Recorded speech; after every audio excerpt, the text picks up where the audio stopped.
$2,200,000 kilometrikong parisukat. Iyan ang lawak ng karagatan ng Pilipinas. Isang karagatang buhay at puno ng samut-saring uri ng isda. Makulay ang kailaliman. Sa kabila ng mga biyaya ay ang mga hamong patuloy na pumapalibot sa katubigan, tulad ng mga iba't ibang mapanira at hindi sustainableng pangingisda tulad ng IUU fishing. Kung kaya't ang Department of Agriculture, Bureau of Fisheries and Aquatic Resources ay patuloy na naghuhulma at nagpapatupad ng mga Fisheries Administrative Orders upang solusyonan ng mga suliranin at matiyak ang kinabukasan ng pangisdaan at yamang tubig. Isa sa mga ito ang Fisheries Administrative Order ukol sa rules and regulations on the implementation of vessel monitoring measures and electronic reporting system for commercial Philippine flag fishing vessels. VMM, or the Vessel Monitoring Measure, is a tool that can help achieve the conservation and management of fisheries and aquatic resources. Ang ERS naman po, or the Electronic Reporting System,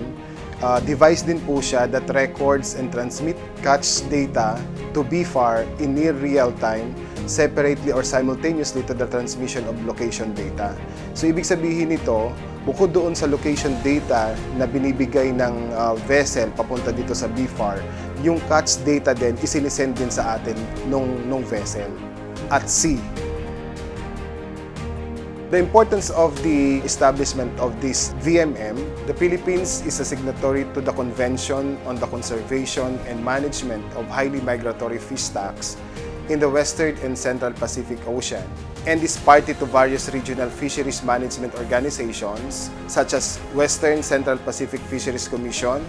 who is overseeing the management of the High Seas Pocket 1, a region southeast of the Philippines that is outside of our exclusive economic zone. As such, the Philippines must observe and implement management measures such as VMM and ERS in accordance with the resolutions passed by the RFMOs. Besides, this is in accordance with Section 14 of the RA 8550 as amended by the RA 10654, entitled An Act to Prevent, Deter, and Eliminate Illegal, Unreported, and Unregulated Fishing, also known as the Philippine Fisheries Code of 1998, in which BFAR is mandated to establish a monitoring, control, and surveillance to ensure the responsible utilization and management of our fisheries and aquatic resources.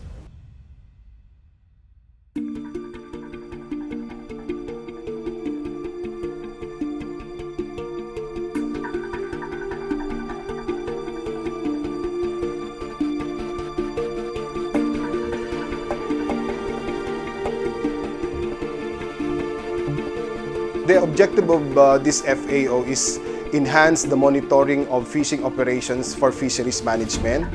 enhance law enforcement, and regulate the capture fisheries sector towards achieving a long-term resources sustainability, to track fisheries behavior for scientific research and data, to establish a system to aid law enforcement and in case building and prosecution of fisheries law violators, to ensure food safety through traceability and catch documentation, ensure safety of fisheries through tracking device that will monitor vessel location in times of accident and disaster, and to implement rules and regulations of RA 10654. Ang mga datos na makakalap mula sa VMM at ERS ay makakatulong sa pagbalangkas ng mga bagong alituntunin at pag-amyenda sa mga naunang naisapasa na batas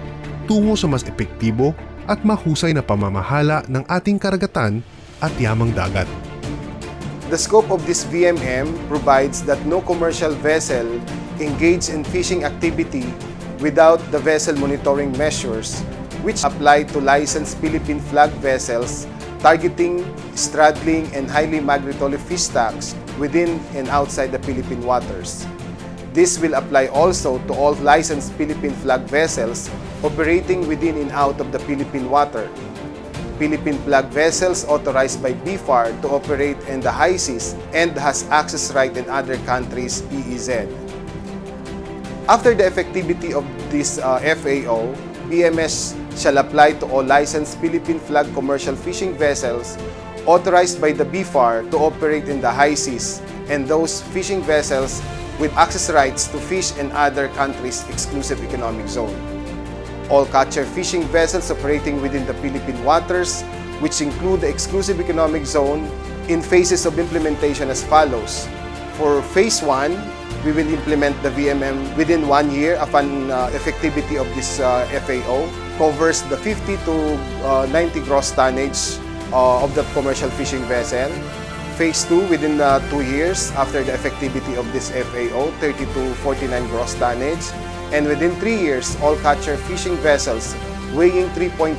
gross tonnage to less than 30 gross tonnage, a non-satellite or satellite VMM shall be implemented. The implementation of this FAO should not cover only all those commercial fishing vessels stated in the FAO, but rather covers all the vessels, whether operating within or outside the Philippine waters, and also to monitor as well the municipal fishing vessels operating in, of course, in municipal waters.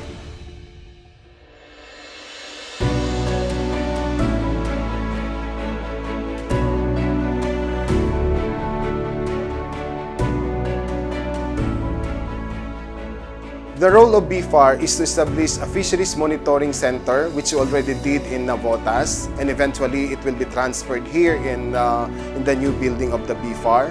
and establish regional fisheries monitoring that will cater all the regional offices of the BFAR, vessel monitoring measures in protected marine areas, and registration of VMM for license renewal of the commercial fishing vessel. Since the FAO is already in place and effective, it is high time for all commercial fishing vessels stated in the Fisheries Administrative Order to really implement this kind of FAO and to have an installed VMM to monitor their vessels operating within and outside the Philippine waters.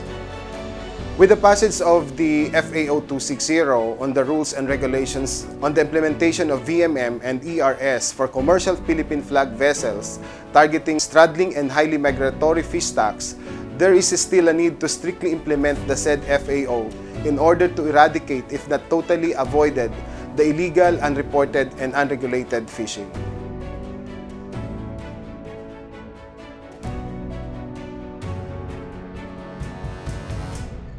Ang FAO na ito ay sumisimbolo sa dedikasyon ng DABFAR upang tuluyang matuldukan ang mga iligal na uri ng pangingisda upang protektahan at payabungin pa ang industriya ng pangisdaan at yamang dagat di lamang ng Pilipinas kundi maging ang karagatan sa kabuuan.